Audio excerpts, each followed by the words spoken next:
Today we're going to talk about how I edited my nonfiction book, Gophers.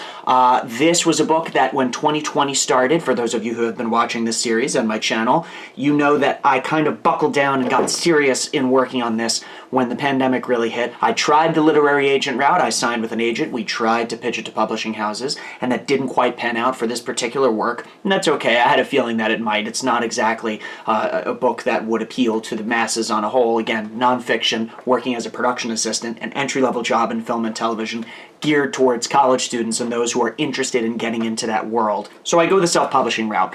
I was very eager to jump into formatting the pages and getting everything to look as it finally did. But what I realized is that there's a whole separate series of phases of editing that you must do before you can go in and format your text. Because imagine you format everything and then you're finding all these spelling errors, and now you're rearranging words, and now all of a sudden, I can't tell you how many times I would make an adjustment and a line would jump and now there'd be a hanging line on one page and it wouldn't bleed right onto the next. These boxes that I set up on the side, they would move around. It was rather frustrating. So today this video could be an hour long. It's not going to be. I'm going to be very quick and to the point on the places and the sites that I think and I know will benefit you if you're looking to format your own book. But before we get to formatting, editing. Reedsy is a website and also a network of freelancers that you can access, and they do a very good job of explaining all the different types of editing. See, multiple forms of editing I knew nothing about. This is where you really have to buckle down and start doing the work hardcore as a self-published author and figuring out where you're going to spend your money. Are you going to hire all these different types of editors? Because you have developmental, you have structural. Developmental is kind of a broad overview. Structural is fine-tuning the pieces of the book. Line editing, proofreading, which is a final pass. They don't handle the structural broad overview. They just focus on grammatical, punctuational, spelling errors throughout the book. So all of these elements, you could very easily run up a high bill, and I was aware of that. I decided and I opted to do a developmental edit of my book, which was, again, that broad scale. I searched for local editors. I happen to live in New York City, so thankfully I was lucky that there are many around. But even if you don't live in a major city, like I said, Reedsy is a great marketplace online. There's all types of editors on sites like Fiverr and Upwork. So if you're looking to connect with people from afar and try to find people who would work within different budgets, yeah, that's basically what you can do as a consideration. The other reason I didn't opt for multiple passes of edits on all these levels is because I was confident in my own ability to structure. I come from a film TV background and I'd worked on many screenplays over the years. I've written my own short form. I've read countless screenplays. I had a good idea of what structuring a story should look and feel like, and I also had a good idea of how my nonfiction work should be structured. Now again, I had a meager budget, and I was also aware that one of my primary audiences was college students, and they were going to have not the highest budgets to be buying books. They're already buying textbooks for classes, and this would be an additional book that I think they would certainly benefit from. So I was aware of all this, and I said I can't blow all my money on all these types of editors. What I did was I spent $2,000 for a full developmental edit. The developmental editor I worked with was fantastic. She took my book, she read it, gave me a series of notes on where she would restructure things. She caught some spelling errors along the way, so she did a little bit of everything. It was extremely helpful to me, and I believe that it made for a better book in the long run. We structured chapters, we added new chapters, we removed old chapters. There's a lot that happened in the developmental edit. So again, you can use an online marketplace to find a developmental editor, or you can look locally and try to hire one for yourself. The next thing I did was a proofreader. I knew that I wasn't good enough to proofread my own book because I'd also been with it for so many months, years actually, writing this thing. I wanted to separate myself and have a clean set of eyes look over it. Thankfully, I had a friend of the family, a close friend of the family, who was able to proofread the book. So luckily for me, they were willing to work for very little. So the bulk of the editing cost in my particular situation was $2,000. $2,000 for the developmental edit. Next up came a legal review because I knew that, again, I'm writing nonfiction.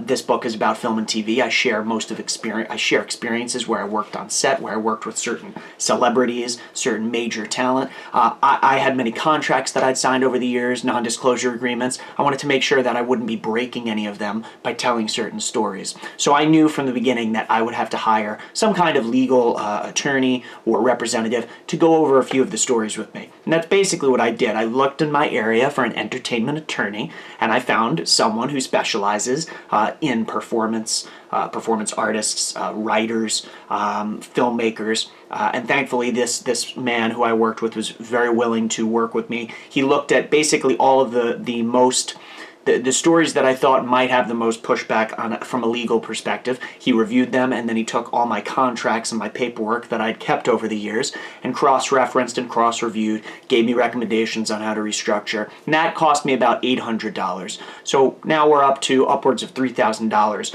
for this editing that has happened to the book. Once that's all done, and you've made your decision on how you'd like to edit your book, then you can get into the meat and potatoes, which is the formatting. Interior formatting, which is inside of a book, is very different from exterior formatting. I started looking at other books in bookstores, and this is where your own research and your own self-publishing skill really gets sharpened and developed. I was looking for basically other books that might mention who their editors were, who their agents were when I was searching for an agent, who they published through. By going to bookstores or libraries and literally just looking through a bunch of books, I would just pick them one off after the shelf after another, find a bunch of names, and then I would research those names and say, I like what this person did in this book. Could I hire them to do my book? Are they out of my price range? Could I possibly work with this agent? This happened a lot throughout the process. In previous videos I've mentioned that's one of the ways I searched for agents. Well, in this video I'm saying that's also one of the ways I searched for editors and designers, cover designers. That's a story for the next video because the exterior is very different from the interior. As far as the interior goes, I decided to use Microsoft Word. There's a lot of people who look down on Microsoft Word as if there's something bad about it. You're not using Adobe InDesign to design your interior formatting of your book? Oh my goodness, you are not an author.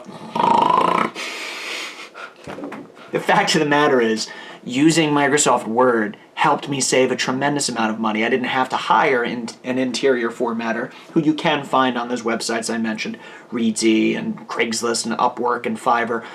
But I was very confident in my skills. I happen to be a Microsoft certified professional. I've worked with Microsoft programs for my entire career, so I was very, very familiar. I would say I was an advanced user of Microsoft Word. I knew what I was doing. That being said, I found tons and tons of websites that went blow by blow on how to use Word to structure your book. I could go through it and explain the title page, the copyright page, the dedication page, the table of contents, the author's note, introduction, which is all part of the front matter of a book, the back matter of a book, which is references, citations, an about the author page. The honest truth is that there's already so many fantastic videos and articles out there that I'm going to link them all in the description. This is my work of getting this thing published, and I think, in the end, I'm actually very proud of the way I managed to get the interior formatting to come out. Chapter headers or chapter numbers, and then subheaders.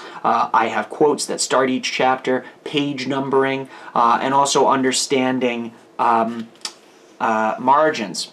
Margins are extremely important, and it's also important to note that if I told you one way to do margins for formatting your Word document for print, some printing services have different requirements for what the margins must be. So it's very important to be thinking about who you're going to print through as a self-published author, how you're going to get your book printed before you set your margins and basically work on all the other interior formatting. Amazon KDP is one of the two printing services that I went with. I actually printed my book through Ingram Spark and Amazon KDP, but on Amazon's website they have a very detailed explanation of how to set up your book, including videos that actually show you breakdowns and they're all extremely helpful. It's the same for sites like Lulu, which is another printing service. They also have a very helpful breakdown of not only how to format your book for printing at their service, but theirs is a bit more broad. Theirs you could actually use most of the tidbits of information they give you, even if you're going to print elsewhere. I also have a link to the Alliance of Independent Authors Advice Center. They have a whole discussion of front and back matter for your self-published book. This is something that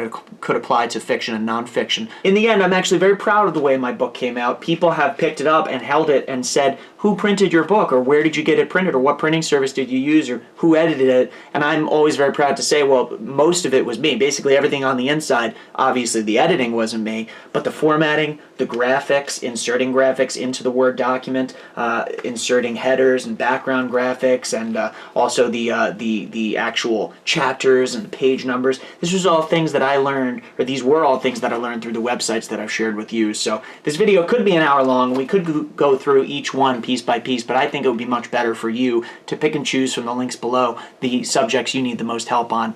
I really do genuinely hope. I was always excited. I saved all these favorites as I worked on my own book, and I was always excited for the day that I could share my collection of favorited pages with the world. So everything you're seeing below made this book possible, and I hope it makes your book possible too. If you'd like to like and comment, or if you have any questions, please feel free to ask. I always do my best to try to answer any questions on my channel. And next time I'm going to talk about the exterior formatting, the cover design, and how I found someone to work with through there. So tune in next time.